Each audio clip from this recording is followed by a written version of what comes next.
Okay, so last part we're going to look at with vectors starts to get into 3D vectors. Pretty much everything you can do, in fact, everything you can do in 2D, you can do in 3D plus more. Okay, 3D has some extra stuff you can do that you can't do in 2D. So we're not really going to do a lot of sketching in 3D because that gets kind of hard, but you could, like the way we did it in 2D, you could put two vectors together visually and then connect the diagonal. But we're going to focus more just on like a calculation. Okay, so what you're looking at here is a three-dimensional coordinate system. Right? The x-axis, the y-axis, and the z-axis. Now, I'm not really going to say left, right, up, and down anymore. Like usually x-axis is left and right, y-axis is up and down. That doesn't really make as much sense in 3D. Okay? So, x, y, z. This kind of coordinate system, it's called a right-handed coordinate system. Because if you use your right hand, what happens is your index finger points in the direction of the positive x-axis, middle finger points in the direction of the positive y-axis, and then your thumb points in the direction of the positive z-axis. So the way I'm holding my hand, if the positive x-axis was towards the door and the positive y-axis was towards the board, the positive z-axis would be up towards the ceiling. That's the way it would go. If you do it with your left hand, the z-axis comes out backwards. If you line up, your middle finger and your index finger, your thumbs point the opposite way. So we always use the right hand. That's the direction that tells you z is in. Right. So that's kind of what the system we're going to be working with today. Any questions on the 3D system? Okay, and what you're kind of looking at here, this is, depending on how you look at it, that's one octant of the system. So when you have an x and a y axis, you have quadrants. You have 4 of them. Well, in 3D, you have octants. Okay, there's 8 different sections. And the way you can kind of think about it is, for the x-axis, you have 2 choices. You could go positive and negative. For the y-axis, you have 2 more choices, positive and negative. And then for the z-axis, you have 2 choices, positive, negative. So if you were to write out all the combinations like positive, positive, positive, positive, negative, negative, negative, negative, positive, there'd be 8 different combinations that you could write corresponding to the 8 different octants you could end up in. Okay, kind of like in 2D, we got positive, positive, negative, negative, positive, negative, negative, positive. There's the 4 quadrants. Okay, same kind of idea. All right, so first thing we're going to look at, which isn't really directly a vector, but it's basically how you find the distance in 3D. Now, the distance formula in 2D is really just based off what formula? Yeah? Right, it's just the Pythagorean Theorem. Well, all we're really going to be doing is the Pythagorean Theorem in 3D. All right, so think of, pretend you had a box. Okay, and let's see, I'm going to, I'll fix this in a second.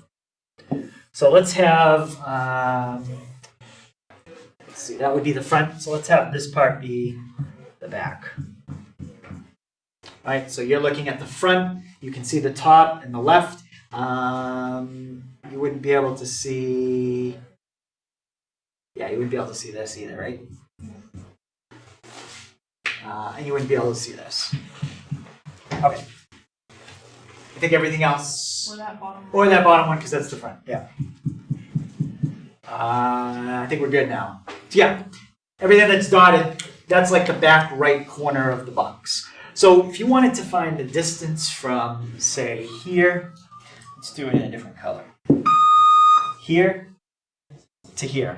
Okay, this is the, let's say, the kind of like the back left corner on the bottom. So this is the back left on the bottom. And this one is the front right on the top. Front right on the top of the box. You're making a diagonal right through the box. Okay? Right through the middle of it. Now, let's say that they gave you, let's see, they have to give you at least two numbers to be able to start to figure this out. Let's say they gave you this side and this side. So you know how deep the box is, and you know how wide the box is across the front. The first thing that you would have to figure out if you wanted to find that red line is you would have to find this. That's the diagonal across the bottom of the box. Okay? How could you get, let's call this side C. How could you get C if you knew A and B? Yeah. Pythagorean. It's just Pythagorean theorem. It doesn't look like a right angle because of the perspective, but that is a right angle right there. Okay? In your box. So all you'd have to do is A squared plus B squared equals C squared. There you go. So now you've got C. Now, let's say they gave me the height of the box. Let's call that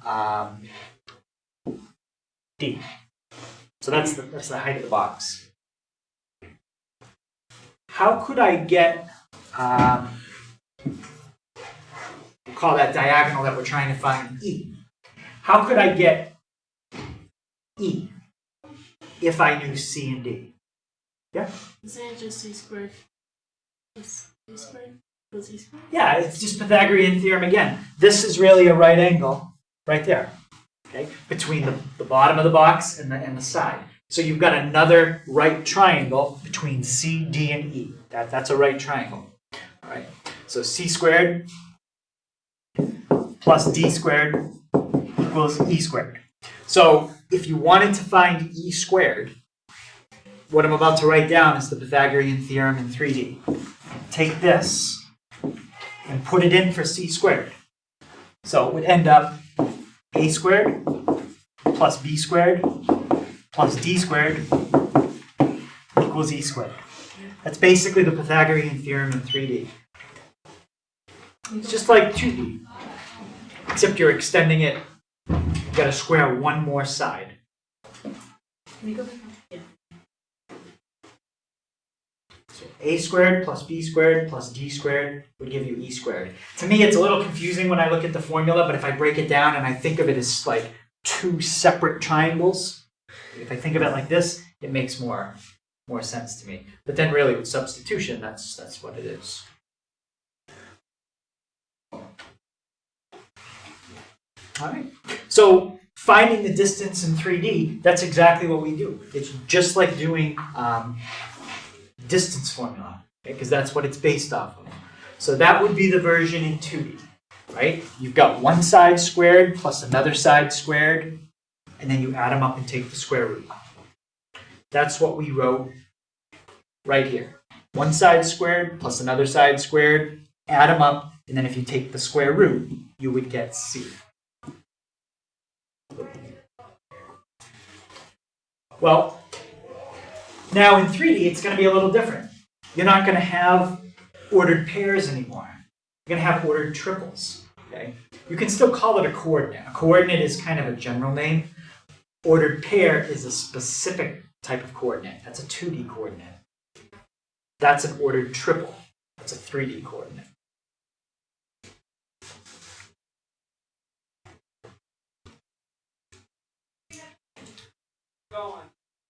Okay, so I tried to show you what the formula is going to kind of look like. Let's just go back to it for 1 second. Something squared plus something squared plus something squared.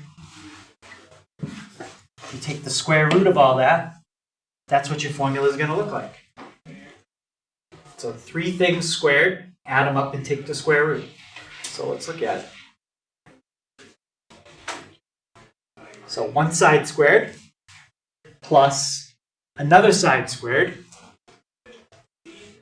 And what do you think the last thing is going to be in that formula? Yeah?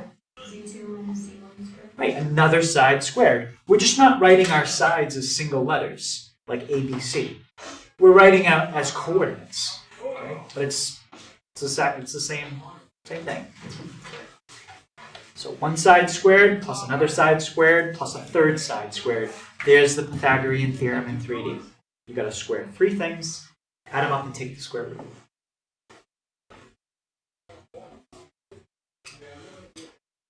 Okay, so let's find the distance between these 2 points.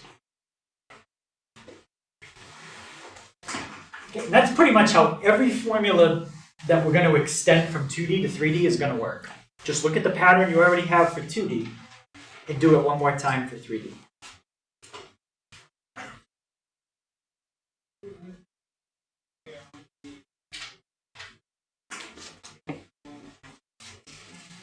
Okay, let's find the distance.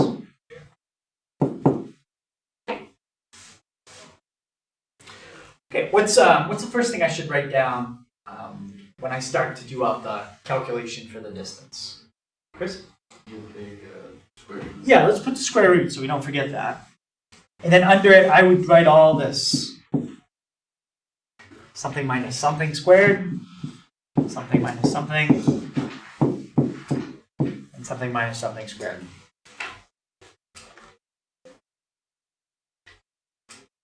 Okay, Tori, what's going to go in the first set of parentheses? 4 minus negative 1. Okay. So that's the first one. Okay, yeah, the second one? Negative 2 minus 3. All right. So negative 2 minus 3. And Gabe, the fourth one? 5 minus 2. 5 minus 2.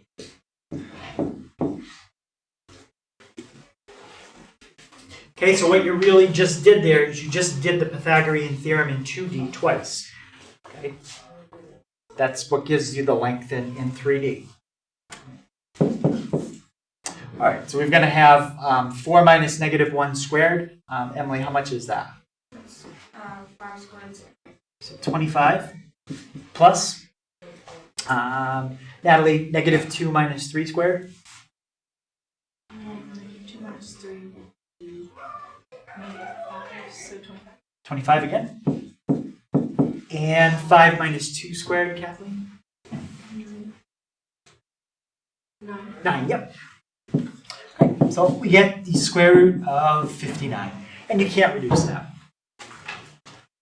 Now, if I had like a label on that, like if it said, you know, this is on a coordinate system based in feet, I would say, okay, that's feet, but I don't know what this coordinate system is based off of. I just know the coordinates.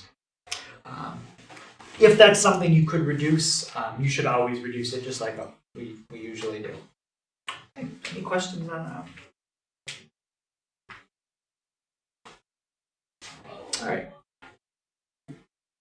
So let's take a look at vectors in 2D. So I'm going to write everything that we've done all week in 2D, just to remind you, and then I'm going to show you the 3D. You already have the 2D in your notes, so you don't need to write it again unless you want to. Remember, in 2D, if you want to write something in unit vector form, we have 2 unit vectors, I and j. Well, in 3D, we're going to need one more unit vector. What do you think the name of the next unit vector is going to be?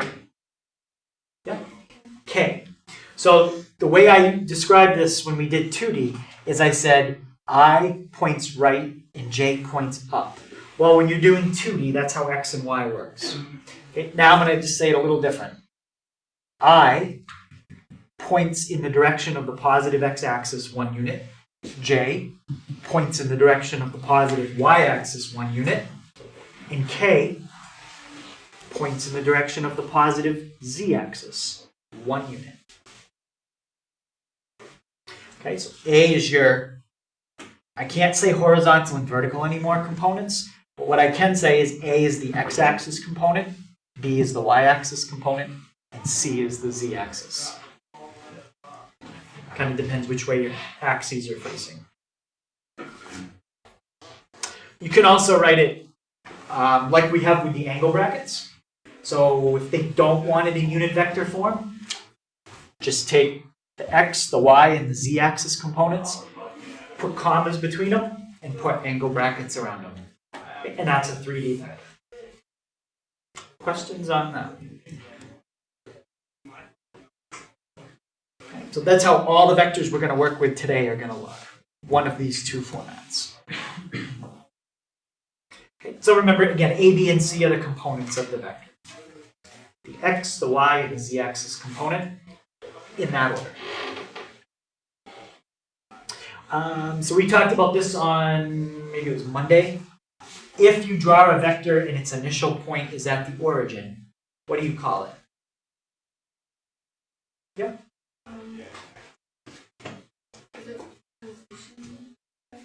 Yeah, a position vector. And that's exactly the same thing still. So I'm just repeating what I said on Tuesday. If it's a 2D vector or a 3D vector, if it starts at the origin, it's called a position vector. So that's the first formula we're going to look at, how to find a position vector in 3D.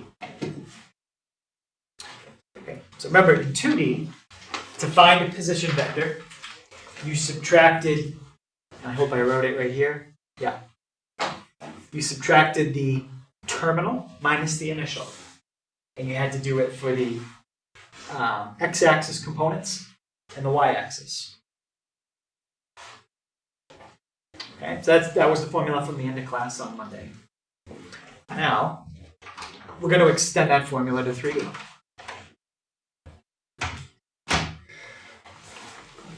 What do you think I'm going to have to do to the formula in 2D to make it 3D? What's going to go on? What's going to be added onto that formula? Just add the z2 minus z1. Right, we're just going to have one more component, z2 minus z1. So your initial point and terminal point are going to be 3D points. You'll have an x, a y, and a z value. And your position vector is x2 minus x1, comma, y2 minus y1, and that's where you normally stop. Now you got to do one more step, z2 minus z1. So really, as long as you know the 3D version of every formula, that's all you need to know. Because if you're dealing with a two-dimensional vector, just cross out the z's, you won't use them. Pretend like they're both 0. And that's what we've basically been doing all week. The z's have been 0. Okay. Now they're not. Okay. Questions on that formula? Let's try an example. So let's find the position vector between those 2 points. Now, if they don't tell you which point is which one do you always assume is the initial?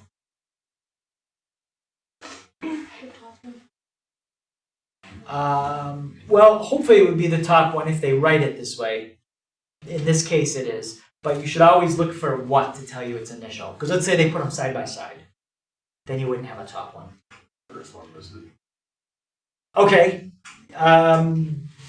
Usually P1. Whichever one they write is P1. That's the initial. P2 is the terminal. So hopefully they wouldn't write it like P2 first and then P1, because that'd be a little tricky. But P1 is always initial, P2 is always terminal, wherever they are. Okay.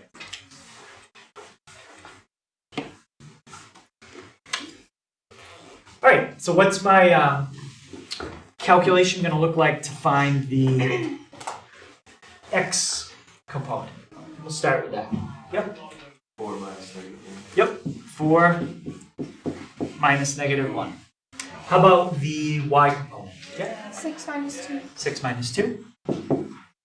And lastly, the z component? 2 minus 3. 2 minus 3. Okay, there's 2 ways you can write the answer. You can write 5, 4, -1. Or how would that look if you wrote it with the ijk? Yep. 5i plus 4j minus k. Minus k. Okay. So 5i plus 4j minus k. Okay. So any questions on finding a position vector or writing it in algebraic notation or unit vector notation? It's very straightforward. Okay, So now we're going to go through all the formulas we did when we started class on Tuesday. Add, subtract, scale, and find the magnitude. But we're not going to do anything visual. If you want to add these vectors up, you just add their components corresponding. So if we did it in 2D, you would normally add, if you're doing addition, add the x's, add the y's, and then you'd be done. Well, now there's one more step. Add the z's. And I combined addition and subtraction into the same formula. So if you want to subtract the vectors, subtract the x's, subtract the y's, and subtract the z's. But always do the same operation all the way through. You're either adding everything or subtracting everything. Don't mix the two. What page was it? 357 in your packet, not your book.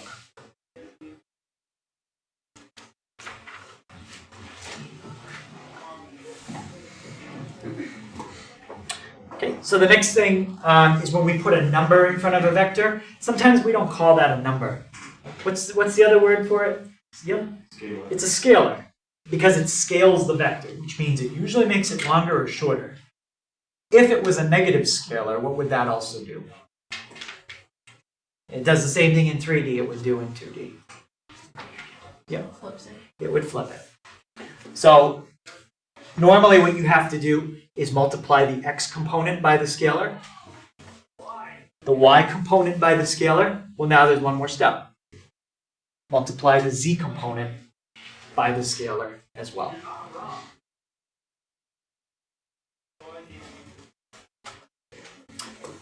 Okay, finding magnitude. We kind of already talked about this when you're finding the distance between 2 points. It's kind of the same thing.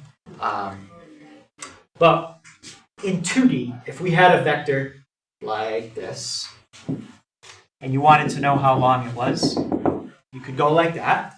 And then what would you do from there? Oh, what would you have to use now?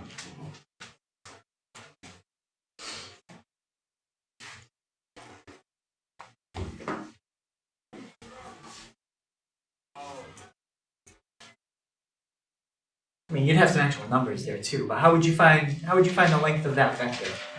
Yeah, you would use the Pythagorean Theorem, right? Well, if you have a vector in 3D, it's going to look something like that vector, like that dotted line in red.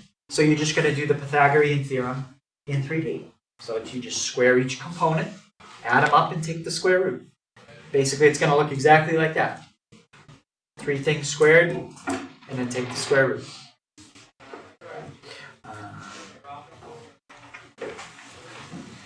So you get your x component squared, your plus your y component squared, plus your z component squared. And then take the square root. Okay, so yeah, that's the Pythagorean Theorem. Okay, questions on any of those? It's really 4 different formulas.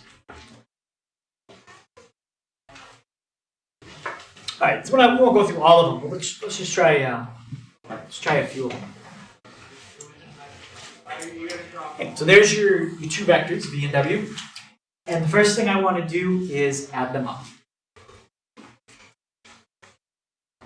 Okay, so I want to find v plus w.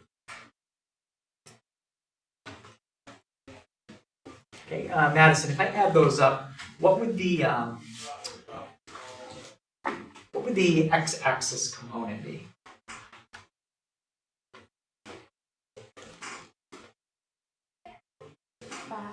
Yep. And what letter do you put with it so I know that it's on the x-axis? I. Yes, 5i.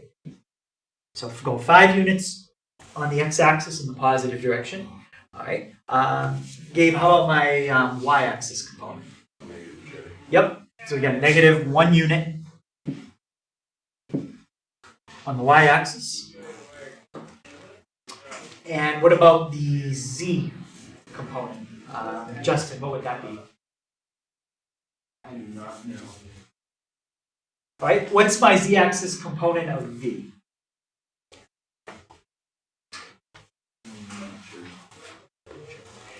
You want to help him out? What's the z-axis? Just tell me the z-axis component of v. Yep. Ron? -2. -2, yes. Right. What's the z-axis component of w? Yeah. 5. 5. So those are the individual components. Now we're going to combine them. So Justin, if you combine the two numbers they just said, what would you get? I didn't hear one of them. What was it again? Which one did you hear? Both. Which one? What was it? Robin? -2 and 5. -2 and 5. 3. 3, and what letter do you put with it so I know it's on the z-axis? K. K. Right, so plus 3k. Now, can somebody give me the other way to write that if they wanted it with the brackets? Yep. 5, -1, 3.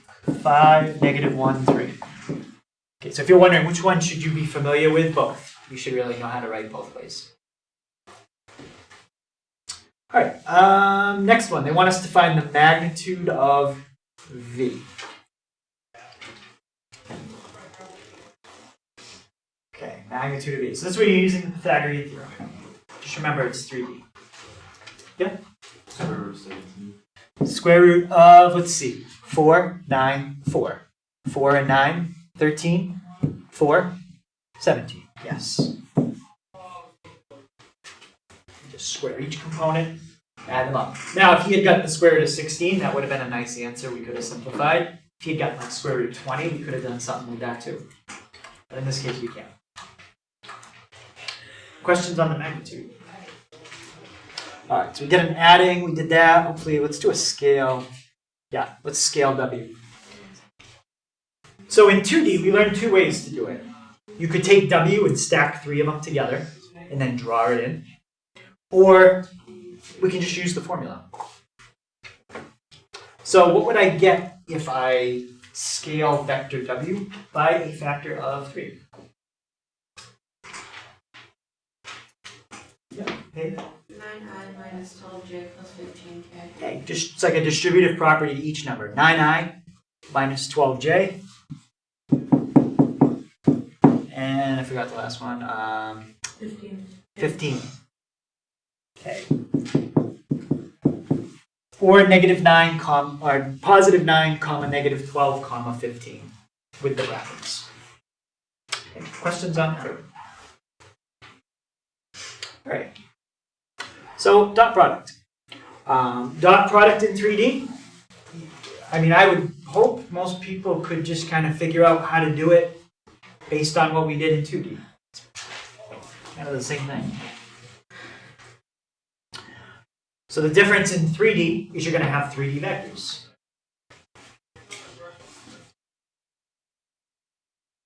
Okay. What do you think the first step of this calculation would be? Chris? X1 times X2. X1 times X2. Yep. Plus, what would be the next step?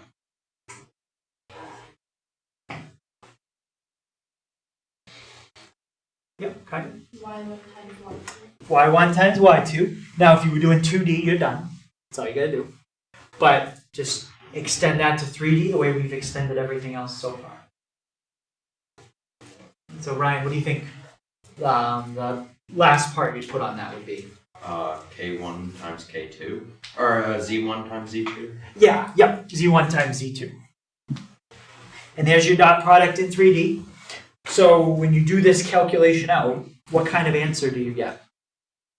Yep. Or well, 3 variable things. Or a number. A number, right, no variables, right? Just going to be a number. So keep that in mind.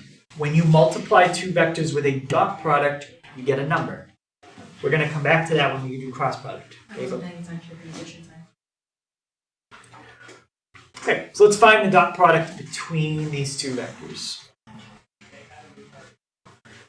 All right, so V is 2i minus 3j plus 6k, and W is 5i plus 3j minus k.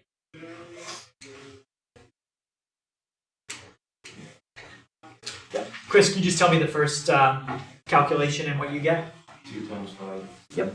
2 times 5 is 10, plus, -9. all right, -3 times 3 is -9. And the last one. -6. 6 times negative 1 is negative 6. So what's my dot product? Negative 5. So what do you think we know about those vectors since the dot product came out to negative 5? Yeah? They're not orthogonal, correct. So that's the next thing we're going to do, find the angle between two vectors in 3D.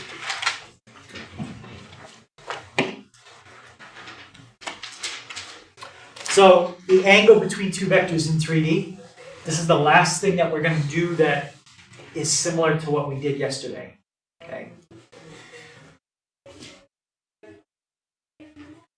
The formula is exactly the same. It's still the dot product over the product of the magnitudes. There's no change in the formula. And if you're wondering, well, how come we had to change everything else? That's because it's a 3D dot product over a 3D magnitude times a 3D magnitude. You already have the formulas for this, this, and that changed on the previous pages. It's a little bit more work to find each one of these because you've got that z you have to deal with, but it's still the same formula you plug into.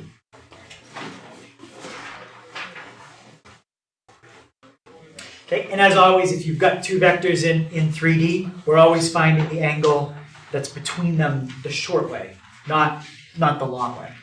Okay? But if you got the short angle between them, you could just subtract it from 360 to get the other one.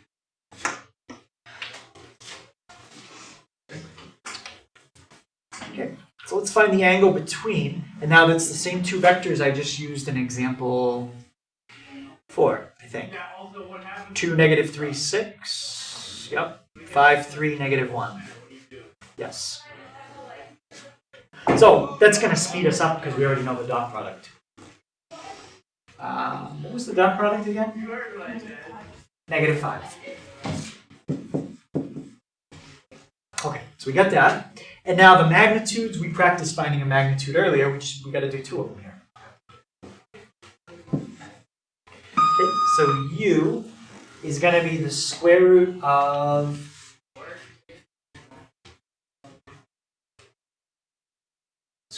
what? Yeah.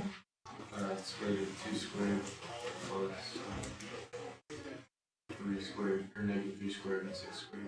Yep. And what do you get if you do that? 49. Yep. You get the square root of 49. Which in this case, it comes out nice. Again, it doesn't matter if it comes out nice. But that's 4 plus 9 plus 36, which is 49. I don't think v is going to come out nice. The magnitude of v is going to be the square root of 35. 25, 9, 1. So 9 and 1 is 10, and 25 is 35. Okay, so now plug those 3 things that I have circled into the formula. Okay, what trig function do I use? Cosine of my angle equals what goes, Joe, what goes on top? What goes on the top?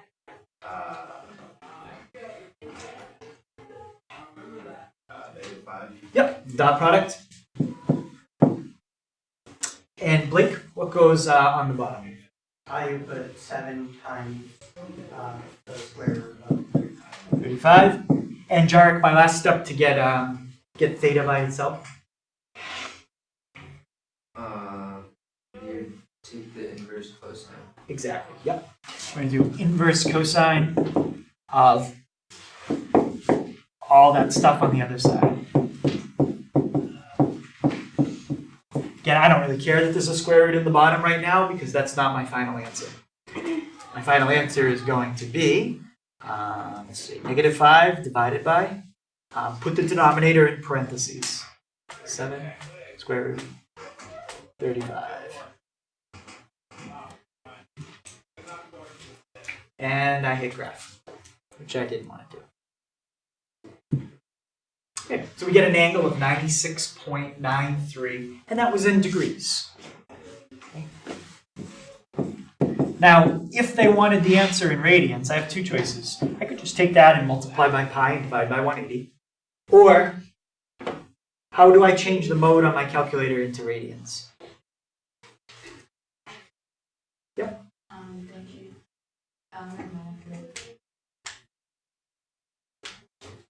Oh, you just hit mode. Yep, and I gotta do one more thing. Go down to radians to enter. And then one more thing, I guess. And then hit And enter. then second mode. And now you're in radians. Okay. If you put it in degrees, it'll say degrees. So you could type in the same problem and get radians or degrees. Questions on that? All right. Okay, so last thing we're going to look at is the cross product. As I said before, we didn't do cross product in 2D because you can't. There's no such thing as a cross product with two-dimensional vectors.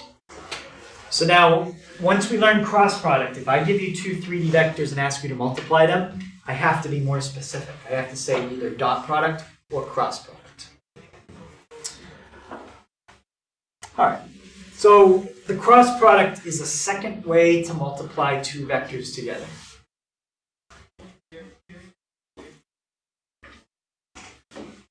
It's totally different than the dot product.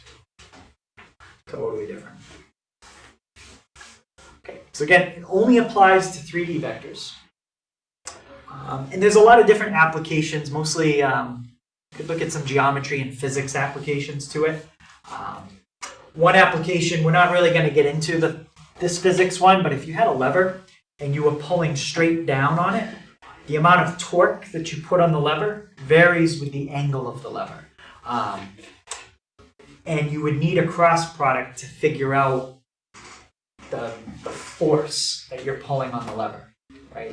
That would be like a vector. It's actually not too bad, and if you take calc next year, you'll probably do it. You'll study cross products again. So what's kind of important is how you write it. So the cross product is written just like that. Just put a small x between the v and the w. Don't make it a big X because to me this looks confusing. Kind of looks like, I don't know. Looks like maybe that's 3 letters or 3 variables or something. But if you put the small x between them, then people will know what you're talking about. Okay, so to find the cross product, it involves using what's a matrix. Okay, you have to know a little bit about matrices and determinants. Since we haven't really studied matrices in this class, you probably don't know what determinants are, but you might. Depends. There's a way around knowing determinants, and Sarris's rule is kind of a way around it. You're still finding determinants, you just don't even actually know that's what you're doing, which is okay. So you'll have a formula you can follow, but you're not really going to know where the formula comes from. But it does come from finding what's called determinants.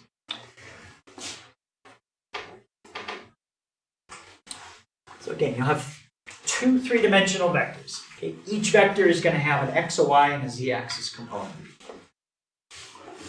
The nice thing about Sarris's rule is it's more of like a visual kind of thing. It's not like a formula where you have to memorize like a crazy long process. It's more of you write something down on paper and then you just look at it and you can see what to do. It's a visual thing. Okay, but we got to write it down on paper first. So the first thing we're going to do is set up a 3x3 matrix. 3x3 means 3 rows, 3 columns.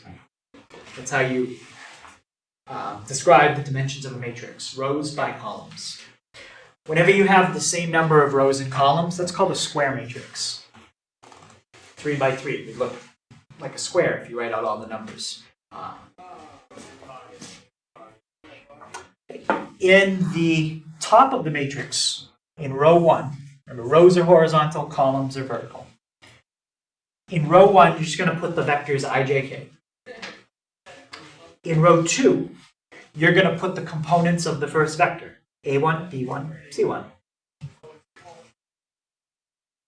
Okay. And in row 3, you're going to put the components of the second vector, a2, b2, c2. So when we do an actual problem, these 6 things right here are all going to be numbers. Whatever numbers they give you. Only letters you're actually going to have are I, J, K. Any questions on that step? All right, so now the next step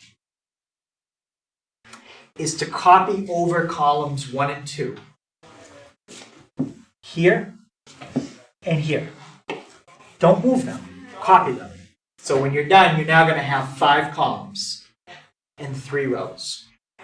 So you'd put like an I, an A1, an A2, a J, a B1, and a B2. You're just going to copy the first 2 columns after column 3. And as far as setting it up, that's it. Now we're just going to look at what we have there, and we're going to circle some diagonals. We're going to circle 6 diagonals. There's 3 going this way, 2, 3, and a diagonal has to include 3 things. This, like something like that, that's not a diagonal. That's only 2. Right? So we've got 3 diagonals that go down and to the right, and then we're going to have 3 diagonals that go down and to the left. Okay? And I've circled them in different colors so you can kind of see them. But there's your IJK, IJ, A1, B1, C1, A1, B1, and A2, B2, C2, A2, B2. Now, I name these, but if you didn't have different colors, you could just call the diagonals diagonal 1, 2, 3, 4, 5, 6. So if you don't have different colors, it might be easier to just name them that way. 1, 2, 3, 4, 5, 6. Okay, but I've named them blue 1, blue 2, blue 3, red 1, red 2, red 3.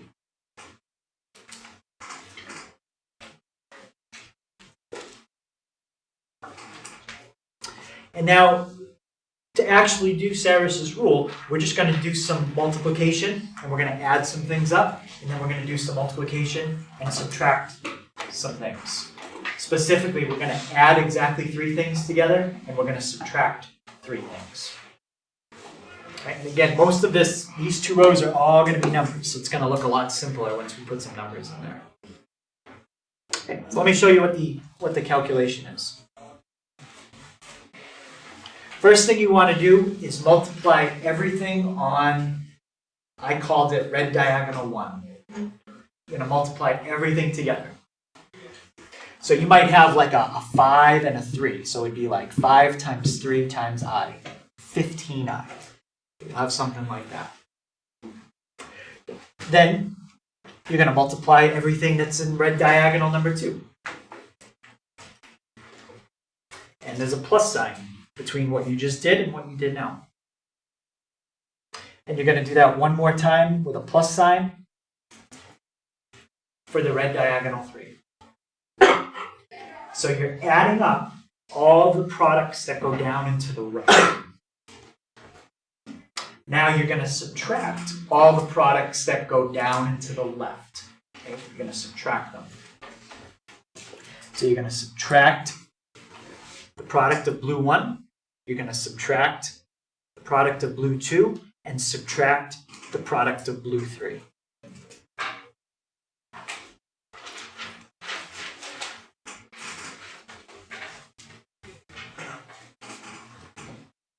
So you're finding 6 products.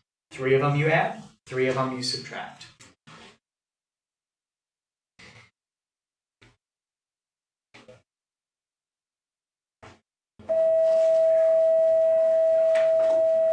So it helps if you kind of write it nice and neat, because if you write things and your writing is not lined up nicely, then it gets kind of confusing. So just try to line things up, nice columns and nice rows when you do it.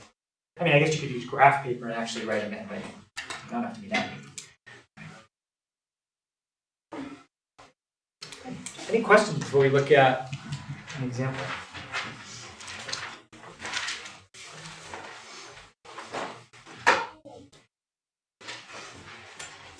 All right, so we'll come back to this as we do the example, just to double check the formula. So here's the two vectors, and I want to find the cross product.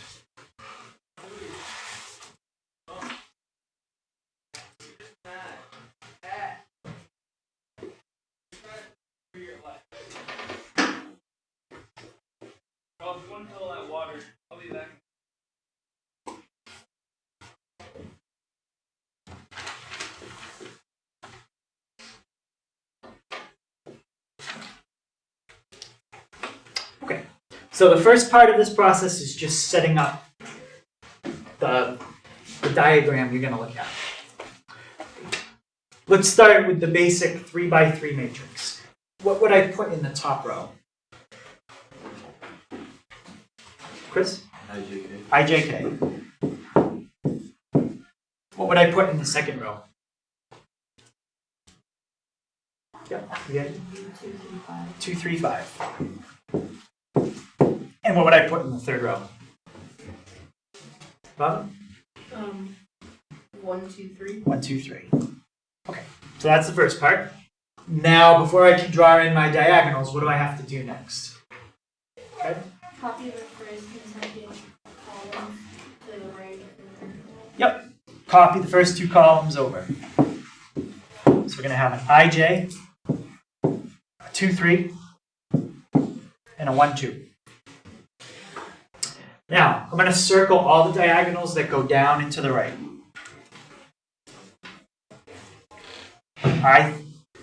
I33, J51, K22. Okay, let's start with that.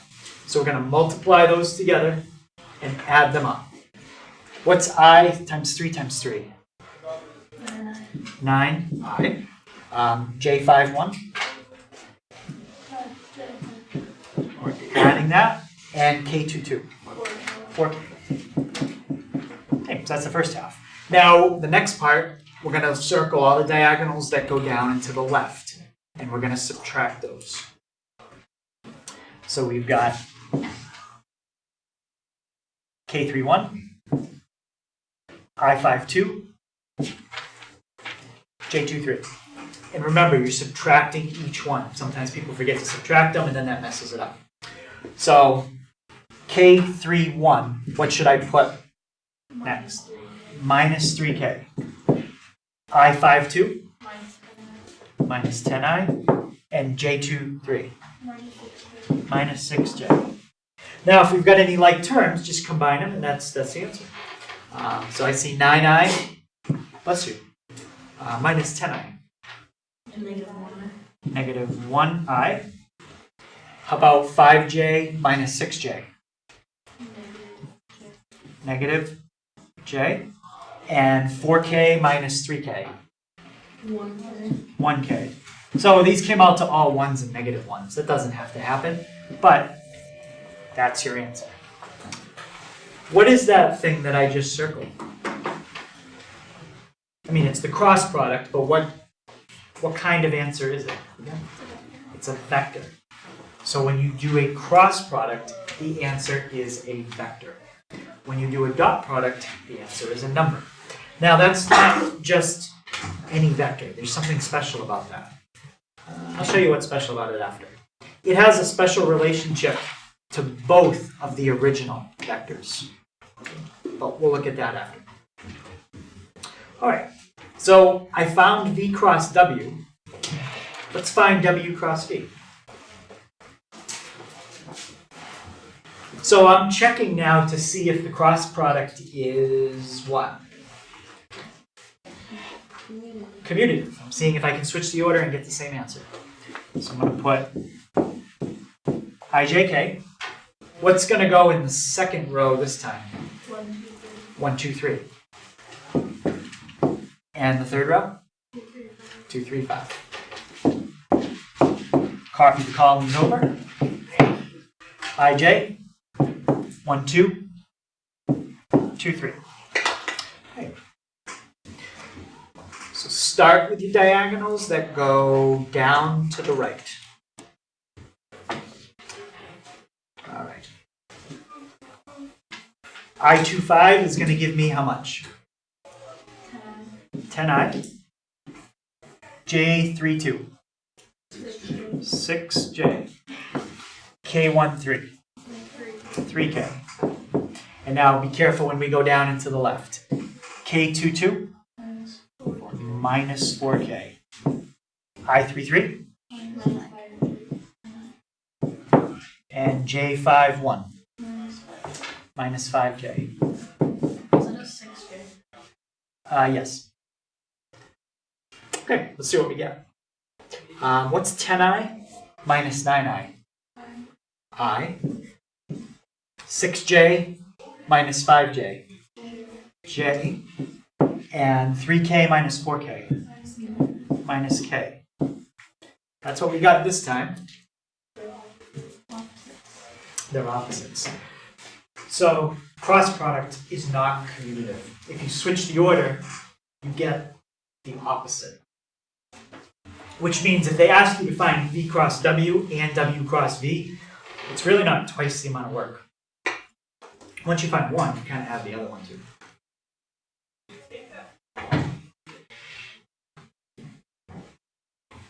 So these two vectors have the same magnitude, but they point in opposite directions.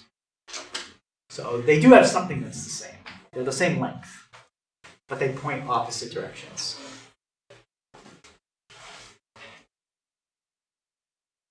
Any question on that?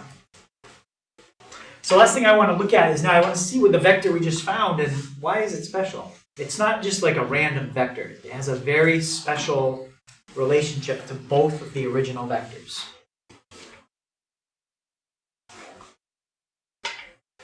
So let's find the angle, okay, between the vector that we just calculated and the given vector. I'm just going to use the v cross w. W cross v would come out the same. But here's w, 1i plus 2j plus 3k, and here's v. There's 2i plus 3j plus 5k, and that's what we got for v cross w. Minus I minus j plus k, I think. Yes. So if you want to find the angle, what's the first thing you have to find between two vectors? Yeah, the dot product. So what I'm going to find is the dot product between the vector I just found, which is v cross w, and let's do it with w first. Then I'm going to find the dot product between v cross w and v. Okay. So let's see what happens. So let's start with these two. As I go through it, 1 times negative 1 is how much? Negative 1. 2 times negative 1. Negative 2. 3 times 1. 3. What's the dot product there? 0. 0. All right, let's do the other one. V. 2 times negative 1. Negative 2. 3 times negative 1. And then 5 times 1. 5. So now I have negative 2 minus 3 plus 5. 0. So what does that, we don't really have to go any further to find the angle. What does that mean? The angle is between the vector that represents the cross product and each of the originals. Yeah? It's orthogonal. Yeah. So the vector that you get from the cross product is perpendicular to both of the original vectors.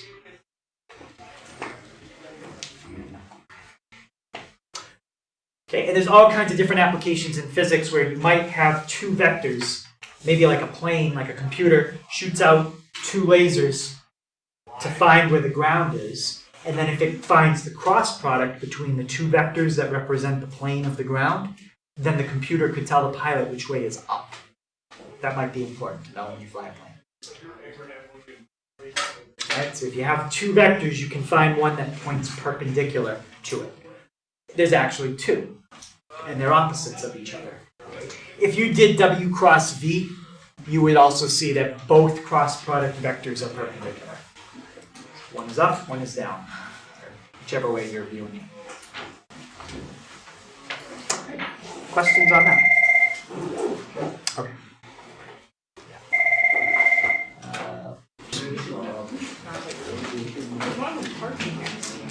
So the application for the cross product, I told you it has to do with like torque and pulling on a lever. We're not going to get into that.